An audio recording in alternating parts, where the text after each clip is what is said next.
ప్రియమైన దేవుని పిల్లలారా, ప్రభువైన యేసుక్రీస్తు వారి పేరట మీ అందరికీ వందనాలు. ప్రభువు పేరట మీ అందరికీ శుభములు, దీవెనలు కలుగునుగాక. ఈ ఉదయకాలం పరిశుద్ధ గ్రంథము నుండి దేవుని వాక్యాన్ని చదువుకుందాము. యెషయా గ్రంథము 58వ అధ్యాయము 7-8 వచనాలు చదువుకుందాం. నీ ఆహారము ఆకలిగొనిన వారికి పెట్టుము, వస్త్రహీనుడు నీకు కనబడినప్పుడు వానికి వస్త్రములు ఇచ్చుటయు ఇదియే కదా నాకిష్టమైన ఉపవాసం. దేవుడు తన మాటలు మన కొడుకు దీవించునుగాక. ఆమేన్. ప్రియమైన దేవుని పిల్లలారా, ఈ లోకంలో భోజనం అంటే ఇష్టపడని వారు ఎవరు? చాలామందికి రుచికరమైన భోజన పదార్థాలు తినడానికి ఇష్టపడతారు. ఆకలితో సంబంధం లేకుండా కూడా తింటారు కొందరు. అయితే మనసులో బాధ ఉన్నప్పుడు అన్నం సహించదు. మనకిష్టమైన వాళ్ళు మనకు దూరమైనప్పుడు ఆకలి బాధ కూడా తెలియదు. ఉపవాసం అంటే అది వేడుకగా, పండగగా చేసేది కాదు. ఈ రోజుల్లో ఉపవాస పండుగలు అన్న పాంప్లెట్స్, వాల్ పోస్టర్లు మనం చూస్తూ ఉన్నాం. ఇది సరి అయినది కాదు కదా.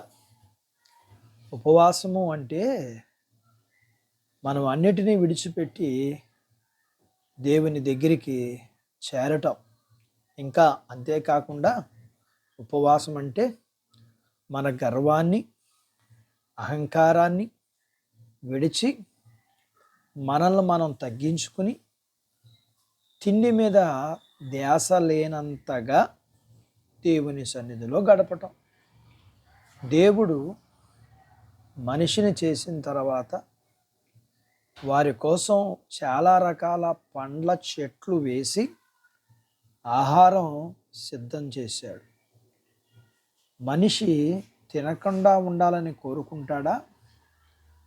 దేవునికి ఇష్టంగా ఉండాలని కోరుకుంటాడు తప్ప మనం తిండి మానేసి కడుపు మార్చుకోవాలని కోరుకోడు. మనం దేవునికి ఇష్టమైన జీవితం జీవించేటప్పుడు ఉపవాసం చేయాల్సిన అవసరం లేదు. ఉపవాసం అనేది మన బాధలో, కష్టంలో, వేదనలో పుట్టే కోరిక ఉండాలే తప్ప పనిగట్టుకుని చేసేదిగా ఉండకూడదు. మోషే దేవుని సన్నిధిలో 40 రోజులు గడిపినప్పుడు ఆయన ఆహారం,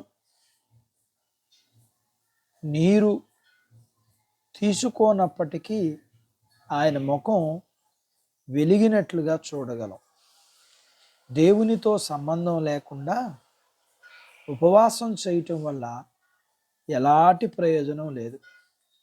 దేవునికి వ్యతిరేకంగా జీవించే వాళ్ళు చేసే ఉపవాసాలు దేవుణ్ణి సంతోషపరచలేవు.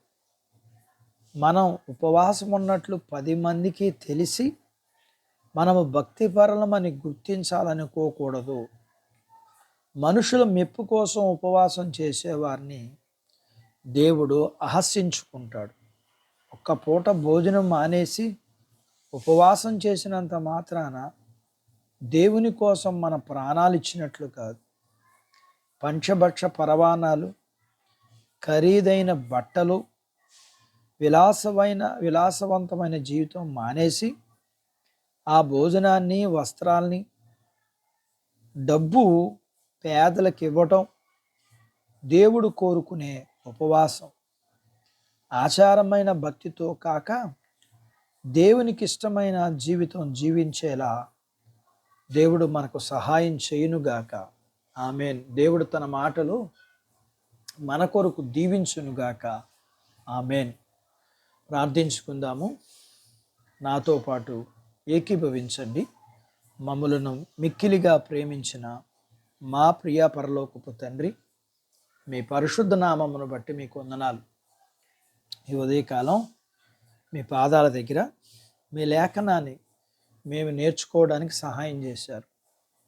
మీకిష్టమైన ఉపవాసం, మీకిష్టమైన జీవితం మేము నేర్చుకున్నాము.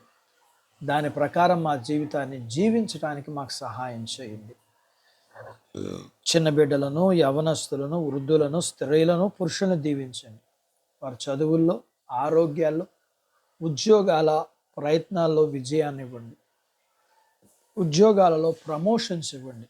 చేతి పనులు, వ్యాపారాలు, పొలాలు, పశువుల్ని దీవించండి.